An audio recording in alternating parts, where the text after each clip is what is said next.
Les médias français n'ont pas bonne presse auprès des Français eux-mêmes. Nous l'avons maintes fois dénoncé dans nos éditions, la presse française vue de Moscou est une presse partiale, mensongère, manipulatrice et totalement soumise à ses propriétaires de grands groupes de banques ou des complexes militaro-industriels. 2 sites internet français consacrés aux médias et aux journalistes publient quasi simultanément un article et un sondage qui confirment cette appréciation, mais chez les Français eux-mêmes. Le site observatoiredesmedias.com publie une tribune du journaliste Emmanuel Daniel sous le titre « L'impossible autocritique des médias ».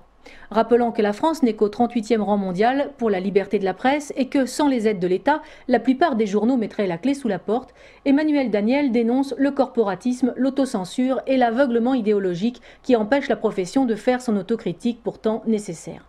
Un Français sur 2 n'a pas confiance dans les médias qui lui sont proposés. Et pour cause. Est-il normal qu'Arnaud Lagardère, un marchand d'armes tributaire des commandes de l'État, soit à la tête du premier groupe de presse français ? Ou qu'en 2008, la compagne du ministre des Affaires étrangères soit parachutée à la tête de l'audiovisuel extérieur français.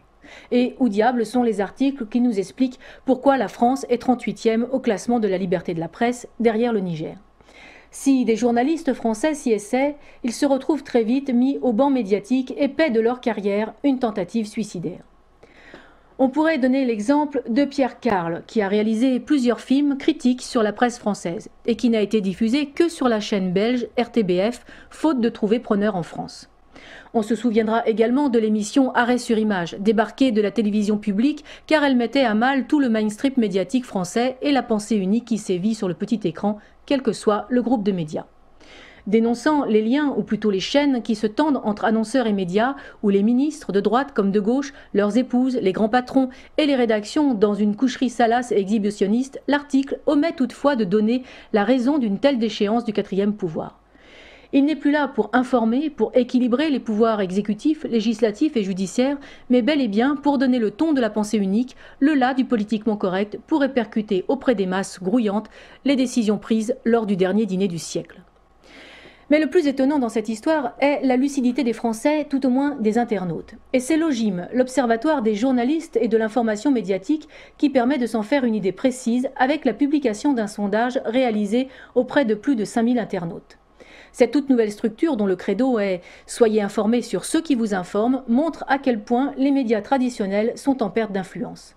Nous vous invitons à vous rendre sur le site de l'OJIM pour consulter cette enquête dans son intégralité, mais en voici les grandes tendances. Pour 75% des personnes interrogées, Internet est le média qui respecte le plus la liberté d'expression et la diversité d'opinion.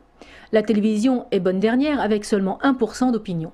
Internet est d'ailleurs pour 94% le média le plus indépendant. Pour 86% des personnes interrogées, les journalistes sont ou à gauche ou très à gauche.